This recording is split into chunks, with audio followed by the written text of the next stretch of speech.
بسم الله الرحمن الرحيم، السلام عليكم ورحمة الله.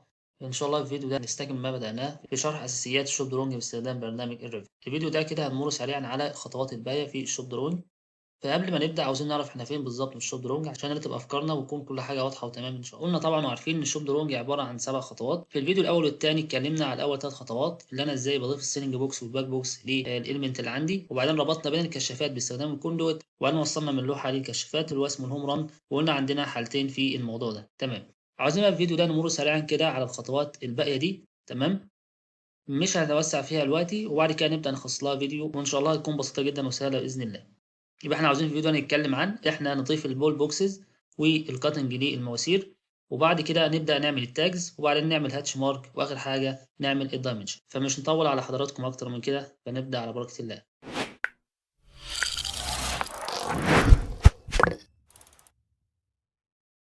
اول بقى حاجة معانا في الفيديو ده عاوزين نعرف ازاي نضيف البول بوكسز او علب التريح، وعارفين طبعا هنحطها امتى. لو طول الماسورة زاد عن 15 متر نحطها مثلا عند تالت انحناء او بندنج، او مثلا لو غيرت نوع الماسورة او عند اوضة الكهرباء والى ما ذلك من الحالات. ناخد مثلا مثال بسيط عندنا مثلا عاوزين نحط بول بوكس هنا بين الاثنين كوندويت دول.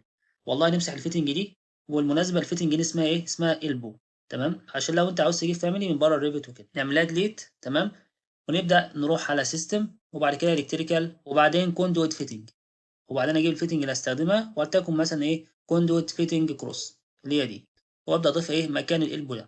اول حاجه نظبط الليفيجن بتاعها تبقى نفس الليفيجن بتاع الكوندويت دي، الكوندويت على الليفيجن ده. فابدا اخد الليفيجن ده كوبي كده، وبعدين اجيب هنا الكوندويت دي او الفيتنج بتاعتي دي وابدا انقل لها نفس الليفيجن ده. تمام بيست. وبعدين اجيب البول بوكس ده. تمام، واعمل منه درو كوندويت مثلا بالشكل ده، واتاكد مثلا اللي هي السايز بتاعي 21، وارسم هنا كده، وبعدين اعمل ترين بينهم الاثنين بالطريقه دي كده. تمام، هاجي ابص الاقي وصل الكوندويت بالبول بوكس ده، وهكذا برضو فوق.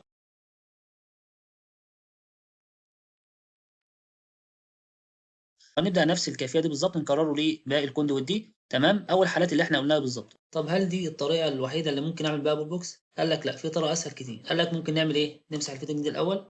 تمام، ولك مجرد اللي احنا بس هنبدأ نمد الكوندويت دي كده، ونطلع بالكوندويت دي. تمام، عند دي كده هاجي ابص الاقي عامل لي البول بوكس تلقائي لوحده، وامسح الجزء ده. يبقى كده رسم لي البول بوكس بكل سهوله في خطوه واحده. تمام، تيجي نشوف الشكل ده في 3 دي كده. وده الشكل بتاعها في ال 3 دي عامل بالشكل ده. ضايف عندنا هنا البول بوكس هنا، وهنا برضو عامل بول بوكس، وبالمره خد جنبه ماسوره كمان اهوت. يعني عملنا بول بوكس للاثنين كوندويت دول، وممكن برضو نجيب بول بوكس كبير ونضيفه كل الكوندويت دي مره واحده. فليكن فهي الفكره واحده والموضوع بسيط. نبدا بقى نشوف الخطوه اللي بعد كده وازاي نضيف كاتنج بين اثنين كوندويت. بالنسبه بقى للكاتنج بين اثنين كوندويت، تمام، عندنا مثلا حاجه زي كده، عندنا كوندويت مثلا اللي هي نورمال دي، وعندنا مثلا كوندويت دي كده داخله عليها. تمام، ازاي بقى نعمل علامه كاتنج بينهم الاثنين؟ تعالوا نشوف الشكل ده كده في 3 دي. تمام، حاجه بص الاقي عندنا الشكل ده كده، كوندويت النورمال والامرجنسي داخله عليه. طبعا لو احنا جينا نوصل دي مش هتنفع، مش هينفع تعدي.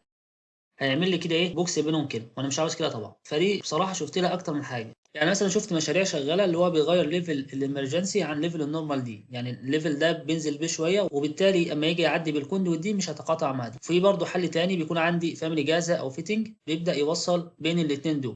وعندنا برضه حل كمان إن ممكن نعمل الكوندويت كده تعدي، وبعدين تنزل بيه الفيجن كده، وبعدين تطلع تاني على الكوندويت دي. زي مثلا؟ زي الشكل ده كده بالظبط. تمام، هنا طبعا مفيش تقاطع بين الاثنين كوندويت دول. تمام، لو جينا نشوف الشكل ده في 3 دي كده هيظهر معانا بالشكل ده، اللي احنا خلينا هنا الكوندويت الامرجنسي تتفادى او تعدي كده الكوندويت النورمال، وبعدين مكمله في طريق عادي خالص. وده برضو اللي بتنافس في موقع مع تظبيط الابعاد وكده. عاوزين بقى نعرف مع بعض الفيديو ده ازاي عملنا حاجه زي كده. الموضوع سهل جدا وبسيط، فتعالوا نشوف هنعمل كده ازاي. عاوزين مثلا نجرب الموضوع ده هنا كده. تمام، ركز بقى. تمام، نرجع بدي كده شويه، نرجع بدي شويه كده. هنبدا نقف على الكوندويت دي كده، ونعمل سي اس او كريت سيميلر عشان تاخد نفس الخصائص بتاعتها. وعندنا برضو حاجه جديده هنستخدمها اللي هي اد فيرتيكال، دي لازم نكون كده واقفين عليها واحنا بنعمل الموضوع ده. وهنيجي مثلا نعدي هنا نغير بقى الاليفيجن، نخليه مثلا على الاليفيجن ده، وبعدين نضغط بالماوس كده، وبعدين نبدا نوصل الاثنين كوندويت دول ببعض. تمام تمام. تيجي بقى نشوف الشكل ده كده في 3 دي. هنيجي نبص هنعمل لنا اللي احنا كنا عاوزين نعمله بالظبط. تمام، تعالوا نكبر الصوره شويه. تمام. نيجي هنا ناخد الجزء ده كله ونعمل على ال 3 دي هنا. تمام. هاجي ابص عندي اهو الاقي عندي الكوندويت الامرجنسي ماشيه تمام، وقبل ما تقابل الكوندويت النورمال نزلت كده وتفادت الكوندويت النورمال دي وعدت وبعدين كملت ايه في المسار بتاعها. تمام. يبقى احنا كده ممكن نستخدم دي في الكاتنج بين الاثنين كوندويت. طبعا دي حاله ممكن نستخدمها، في حالات ثانيه انت ممكن تستخدم فاميلي جاهزه. تمام. بس للاسف الفاميلي دي مش موجوده معايا حاليا، وبرده اكيد في حلول ثانيه، فاشوف المناسب وابدا اشتغل بيه ان شاء الله. نشوف بقى الخطوه اللي بعد كده وازاي نعمل تاج لللينيات اللي عندي.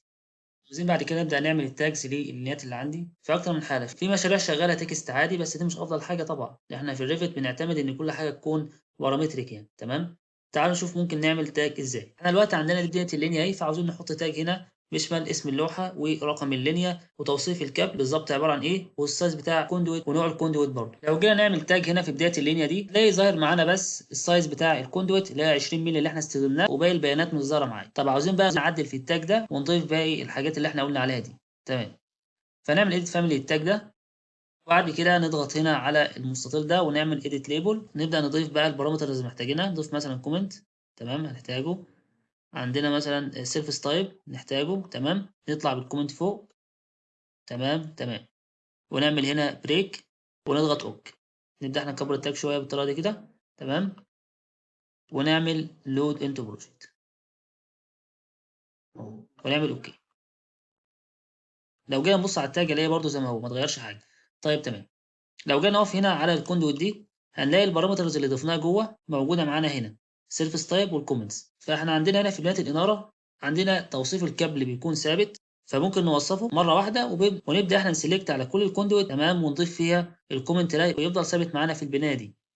فنيجي على الكومنت هنا ونبدا نضيف توصيف الكابل ده اللي هو 3 سنجل كور 3 ملم مربع، وهو كبر على بي في سي. نضغط كده نلاقي ايه ظهر معانا هنا. وعندنا سيرفيس تايب بتاع الكوندو بتاعتنا اللي احنا مستخدمينها عباره عن بي في سي كوندو. ونضغط كده هنيجي نبص نلاقي برضو ايه ظهرت معانا بالشكل ده. تيجي برضو نظبط شكل التاج نخليه احسن من كده. نضغط هنا. تمام. وبعدين نكبر ده شويه بالطريقه دي كده ونصغر التاج شويه edit type ونصغره نخليه مثلا 1.5. اوكي. تمام. ونعمل لود انت بروجكت. تمام. هاجي ابص الاقي عندي ظهر توصيف الكابل اللي احنا بنستخدمه. تمام. اللي هو 3 في سنجل كور في 3 مللي كبر على بي في سي، والكوندويت بتاعتي 20 مللي، ونوع الكوندويت دي بي في سي. طيب تمام. احنا طبعا ممكن لو احنا بقى جينا نجرب التاج ده لاي كوندويت تانية هيظهر برضو ال 20 مللي بس، لان لسه ما ضفناش البارامتر دي. فاحنا ممكن نعمل ايه؟ فنبدا نسلكت كل الكوندويت اللي موجوده عندنا هنا. تمام. ونعمل فلتر ونجيب كوندويت بس. تمام. ونبدا نعطيهم نفس الكومنت ونفس السيرفيس تايب. نيجي بقى نعمل تاج لاي كوندويت تاني هنيجي نبص الاقيه واخد نفس الخصائص دي. هيتبقى لنا حاجه واحده اخيره اللي احنا نبدا نضيف اسم البانل ورقم اللينيا ولون الفازه. هنعمل كده ازاي؟ ندخل برضو على التاج. تمام. edit family ونبدا نضغط هنا برضو ونعمل edit label ونبدا نضيف البانل نيم. هندور على البانل نيم هنا للاسف مش هلاقيها موجوده. نعمل لها شيرد بارامتر عشان تظهر معانا هنا. نعمل كده ازاي سريعا؟ اروح على قائمه مانج وبعد كده نلاقي عندنا حاجه اسمها شيرد بارامتر ونبدا نعمل نيو. تمام. ونسميها مثلا بانل نيم. نعملها ايه تكست. تمام. عشان نضيف فيها اسم البانل. اوكي. نعمل اوكي. نبدا نحول الشيرد بارامتر ده لبروجكت بارامتر عشان يكون موجود معانا في المشروع. نعمل اد وبعدين نعمل سيلكت وبعدين نعمل بانل نيم. اوكي. ونبدا بقى نختار هنا الكوندويت ودي. تمام. كده لو احنا عملنا سيلكت على الكوندويت هنا هنلاقي بارامتر جديد ظهر اسمه البانل نيم اللي هو بالشكل ده. تمام. تمام. نبدا برضو ندخل جوه التاج ونبدا نضيف البانل نيم ده. اوكي. ريت ليبل. نعمل هنا اد بارامتر ونعمل سيلكت وبعدين نلاقي البانل نيم. اوكي. اوكي. اللي ظهر معانا هنا. ننزل بيه هنا كده وبعدين نعمل بريك وبعدين نضغط ايه اوكي ونعمل لود انتو بروجكت. اوكي. وبعدين نسلكت الكوندويت النورمال ونبدا نروح على البانل نيم هنا وندي لها البانل بتاعتنا اللي هي لايتنج بانل. حاجه ابص الاقي كل التاجز اللي انا عملتها اتضاف لها اسم البانل بتاعها. هيتبقى لنا بس حاجه واحده اللي احنا نضيف رقم اللينيا واسم الفازه. نبدا برضو نعملها شيرد بارامتر ونضيفها لنفس الكيفيه. عندنا بقى حاجه احسن من كده اللي احنا ممكن نعمل مالتيبل تاج لنفس الكوندويت دي، او ممكن نضيف البارامترز بتاع البانل نضيفها جوه التاج بتاع الكوندويت. فهنتكلم عن الموضوع ده بالتفصيل في فيديو قادم إن شاء الله. نبدأ بقى نشوف الخطوة اللي بعد كده، وهي إزاي نعمل هاتش مارك للمشروع بتاعنا. بقى نضيف هنا الهاتش مارك. طبعا الموضوع بسيط جدا، في فاميلي جاهزة برضو زي ما كان عندنا في الكاد. سيب لكم برضو إن شاء الله لينك الفاميلي ده في وصف الفيديو. أنا عملت انسيرت للفاميلي اهوت. تمام. نجيب الفاميلي كده ونشوف بس إزاي هنستخدمها، وبعدين إن إحنا إيه نبدأ نكمل باقي المشروع إن شاء الله. هنبدأ بقى نجيب الفاميلي دي. تمام. ونحطها مثلا هنا اهو داخل اللينيا. داخل اللينيا عبارة عن ايه؟ فاز ونيوترال وإيرث. فنيجي هنا من بروبرتيز نبدأ نغير زي ما احنا عاوزين. نبدأ نجيب بقى فاز ونيوترال وإيرث ليه لاين ونيوترال وإيرث. تمام. ممكن نعملها روتيت بحيث شكلها يبقى أحسن شوية. نبدأ بقى ناخدها كوبي. شوف برضو احنا عاوزين نحطها فين. عندنا مثلا تاني، عندنا برضو داخلة الأوضة دي هتكون برضو فاز ونيوترال وإيرث. طلعت دي كده.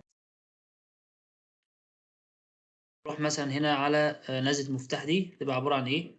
تبقى عبارة عن فيز ورتيرن وإيرث. ادخل هنا بفيز وبعدين اطلع من السويتش ده بريتيرن عشان يبدأ إيه ينور لي باقي الكشافات اللي موجودة هنا. فدي عبارة عن إيه؟ فيز ورتيرن وإيرث. تمام. نيجي هنا برضو كان هنا اللي هو موجود عندنا اللي هو لاين وريتيرن وإيرث بالشكل ده كده. يبقى كده جبت لنا الهاتش مارك دي، وهكذا برضو نبدأ نكمل بقى الهاتش مارك. الموضوع بسيط جدا وسهل زي ما موجود فين في الكاد بالظبط، مفيش جديد. نبدأ بقى نشوف آخر حاجة عندنا لو احنا عاوزين نعمل دايمنشن. برضو الموضوع في الدايمنشن بسيط جدا جدا. تمام. بنستخدم امر الاين دايمنشن ده. تمام. نضغط عليه.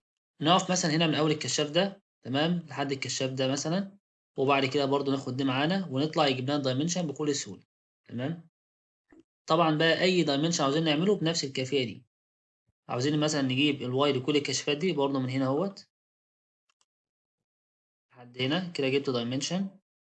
وانزل تاني لحد هنا كده كده جبت الدايمنشن لكل الكشاف دي. وزي ما انت شايف كده الموضوع سهل جدا وبسيط. تبدا بقى انت تعمل الدايمنشن ده بالكيفيه المظبوطه، وبكده يكون مرينا سريعا الاساسيات شوب درونج الخاصه بنظام اللايتنج او الاناره. هنبدا بقى ان شاء الله ندخل في نظام الباور والكيبل تري، وبعد كده نشوف بقى الادفانسد وتفاصيل اكتر في الشوب درونج.